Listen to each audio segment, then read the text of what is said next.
மறுபடியும் red alert கொடுக்கும் அளவிற்கு மழை வாய்ப்பு அப்படிங்கிறது தமிழக கடலோர மாவட்டத்தில் எதிர்பார்க்கலாம். எந்தெந்த மாவட்டத்தில் ரெட் அலர்ட் கொடுக்கப்படும் அப்படிங்கிற தகவல் ஏற்கனவே நம்ம சொல்லியிருக்கிறோம்.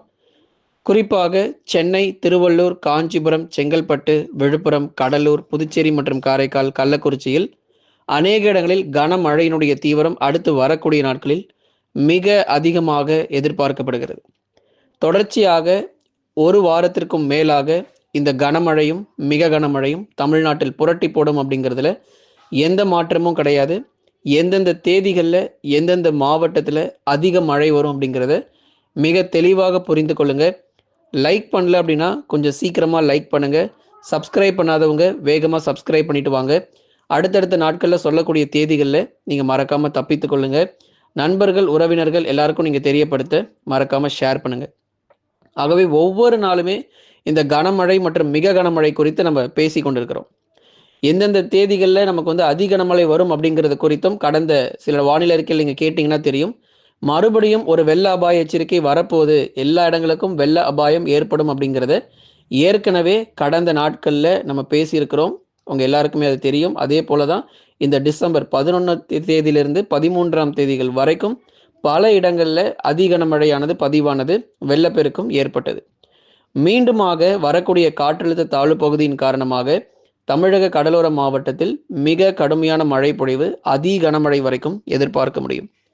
வங்கக்கடலில் உருவாகும் புதிய காற்றழுத்த தாழ்வு பகுதி காரணமாக மீண்டும் ரெட் அலர்ட் வாய்ப்புள்ளது. இந்த சிவப்பு நிற எச்சரிக்கை அப்படிங்கிறது எதுக்காக கொடுப்பாங்கன்னா, கடுமையான வெள்ளப்பெருக்கு ஏற்பட போகுது அப்படின்னு குறிக்கிறதுக்காக தான் இந்த சிவப்பு நிற எச்சரிக்கை. மழை பொழிவு அப்படிங்கிறது ஒரு 10லிருந்து 20 சென்டிமீட்டர் மழை வரைக்கும் குறைஞ்சபட்சம் இருக்கும் அப்படிங்கிறனாலுமே கூட சென்னையில் இருக்கக்கூடிய ஏரிகள் எல்லாமே நிரம்பிடுச்சு. புழல் ஏரிகள், செம்பரம்பாக்கம் ஏரிகள் எல்லாமே நமக்கு சென்னை பகுதிகளில் ஏரிகள் வேகமாக நிரம்பி விட்டது. இப்போ இதுக்கு அடுத்து மழை வரப்போகுது அப்படின்னா உபரி நீர் முற்றிலுமாக நம்ம திறக்கப்படணும். அதுதான் நடக்கும். இப்போ சென்னையில் ஒரு கனமழை வருது, இல்லை ஒரு மிக கனமழை வருது, ஒரு 15 சென்டிமீட்டர் 10 சென்டிமீட்டர் மழை பொழிவு சென்னையில் பதிவாகுது அப்படின்னா, மழை ஒரு பக்கம் அந்த தண்ணீர் தேங்குவது ஒரு பக்கம் இருந்தாலும், இன்னொரு பக்கம் ஏரிகளிலிருந்து திறக்கப்படக்கூடிய அந்த உபரி நீர் காரணமாக சென்னை முழுவதுமாக மீண்டும் கடுமையான வெள்ளம் அப்படிங்கிறது நம்ம சந்திக்க போகிறோம். கடைசியாக எச்சரிக்கை, தயவு செய்து உஷாரா இருங்க. அந்த ஏரிகள் பகுதிகள் இருக்கிறவங்க கொஞ்சம் அலர்ட்டா இருந்துக்கோங்க.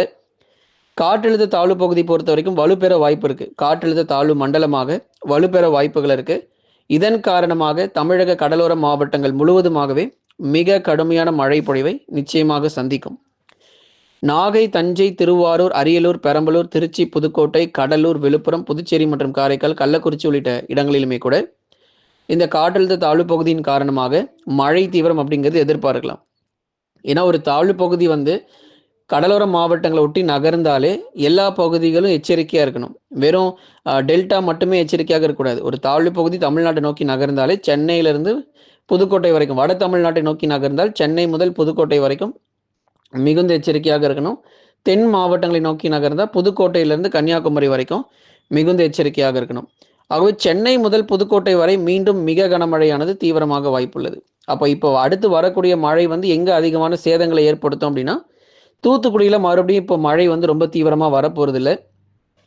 ஆனால் மறுபடியும் சென்னை முதல் புதுக்கோட்டை வரை இருக்கக்கூடிய இந்த பகுதிகளில் தான் மீண்டுமாக அந்த மிக கனமழைங்கிறது ரொம்ப அதிகமாக இருக்கும். அதிகனமழையும் எதிர்பார்க்கலாம்.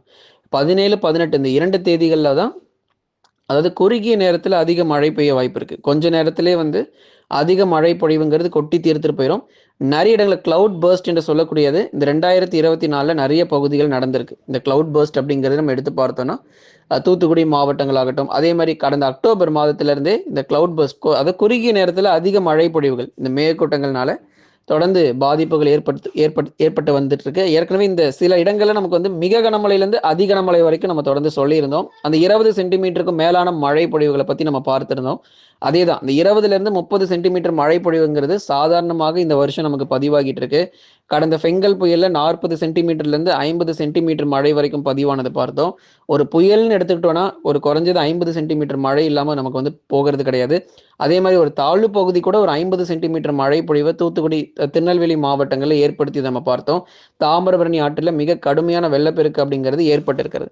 ஆகவே தொடர்ந்து அடுத்து வரக்கூடிய 17ஆம் தேதி 17ஆம் தேதி அன்று கடலோர மாவட்டத்தில் படிப்படியாக மழை பொழிவுங்கிறது அதிகமாகி டெல்டா மாவட்டங்கள் தஞ்சை, நாகை, திருவாரூர், அரியலூர், பெரம்பலூர், திருச்சி மற்றும் புதுக்கோட்டையிலும் பலத்த மழை வாய்ப்புங்கிறது எதிர்பாருங்க.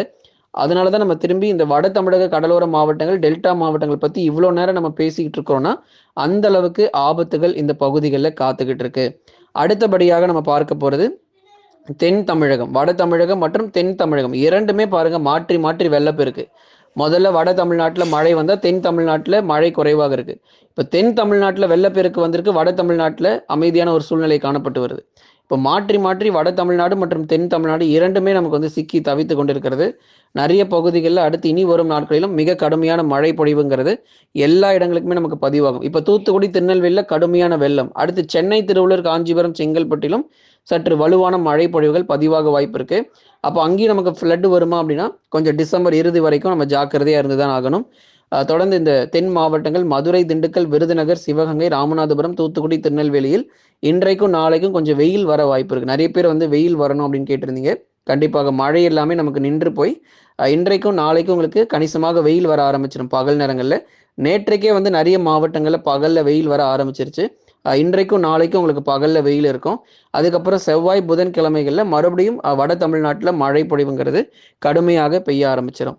சரி, இதெல்லாம் ஒரு பக்கம் இருந்தாலும் உள் மாவட்டத்தில் நிலவரம் பற்றி நிறைய பேர் கேட்டிருக்கீங்க. உள் மாவட்டத்தில் மழை என்ன ஆகும் அப்படின்னு சொல்லிட்டு வட தமிழக உள் மாவட்டங்கள் வேலூர், திருப்பத்தூர், ராணிப்பேட்டை, திருவண்ணாமலை, சேலம், நாமக்கல், கரூர், திருப்பூர் மற்றும் ஈரோடு மாவட்டங்களிலும் வட தமிழக உள் மாவட்டத்தில் பெரும்பாலான பகுதிகளில் நல்ல மழை வாய்ப்புகள் தொடர்ந்து நம்ம எதிர்பார்க்கலாம். உள் மாவட்ட பகுதிகளில் மிக தீவிரமான மழையானது நிச்சயமாக இருக்கும். உள் மாவட்டங்கள் வேலூர், திருப்பத்தூர், ராணிப்பேட்டை, திருவண்ணாமலையில் மிக அதிகப்படியான மழை பொழிவுங்கிறது கண்டிப்பாக உண்டு. இங்கேயுமே நமக்கு வந்து கனமழை வந்து அதிகரிக்கும். வெறும் கடலோரத்தில் மட்டுமே நமக்கு மழை பதிவாகிட்டு போயிடுறது கிடையாது.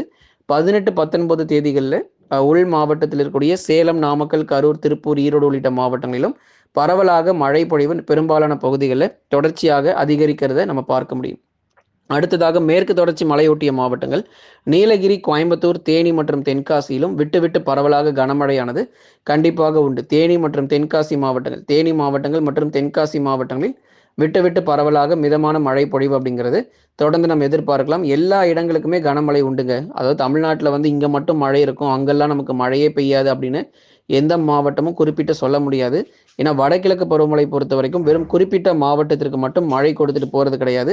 தமிழ்நாட்டில் இருக்கக்கூடிய எல்லா மாவட்டத்திற்கும் மழை கொடுக்கக்கூடியதாக ஒவ்வொரு வருஷமும் வடகிழக்கு பருவமழை பார்த்துட்டு இருக்கிறோம். இந்த வருஷம் கூடுதலாகவே மழை கொடுத்துருக்கு. கிருஷ்ணகிரி ஆகட்டும், திருவண்ணாமலை ஆகட்டும், எல்லா பகுதிகளுக்குமே இந்த வடகிழக்கு பருவமழை அப்படிங்கிறது ஒரு கூடுதல் மழையோட தான் நம்ம பார்த்துட்டு இருக்கிறோமே தவிர எங்கேயுமே வந்து மழை ரொம்ப குறைவுன்னு சொல்லி எங்கேயுமே நம்ம பார்த்தது கிடையாது. இனி வரக்கூடிய ஆண்டுகளிலும் சரி, 2025ஆம் ஆண்டுகளிலும் வடகிழக்கு பருவமழை இதை விட இன்னும் தீவிரமாக தான் இருக்குமே தவிர இதை விட இன்னும் குறைவாக இருக்க போறதில்லை. அதே மாதிரி கோடை காலங்களுடைய வெப்பநிலை பொறுத்த வரைக்கும் அடுத்த ஆண்டுல ரொம்ப தீவிரமாக இருக்க போது. அதை பத்தி நம்ம இன்னொரு நாள் உங்களுக்கு கண்டிப்பா நம்ம சொல்றோம். டிசம்பர் 25 பிறகு அடுத்தடுத்த சுழற்சிகள் உருவாக வாய்ப்பு இருக்கு. ஏன்னா இப்போ எல்லாருமே இதோட முடிஞ்சிருமா, லாஸ்டா வந்து டிசம்பர் 22ஓட நார்த் ஈஸ்ட் மான்சூன் வந்து எண்ட் ஆயிருமான்னு சொல்லி கேட்குறீங்க. வாய்ப்பு கிடையாது. அடுத்த சுழற்சிகள் டிசம்பர் 26, 27, 28ல அடுத்த சுழற்சிகள் உருவாகி தொடர்ந்து தமிழக கடலோர மாவட்டங்களை நோக்கி நகர்வதற்கான வாய்ப்புகள் அதிகமாக எதிர்பார்க்க முடியும். நண்பர்களே, நீங்க மறக்காம லைக் பண்ணுங்க, சப்ஸ்கிரைப் பண்ணி தொடர்ந்து சப்போர்ட் பண்ணுங்க. துல்லியமான வானிலை இருக்கே மறக்காம ஒவ்வொரு நாளும் பெற்றுக்கொள்ளுங்க.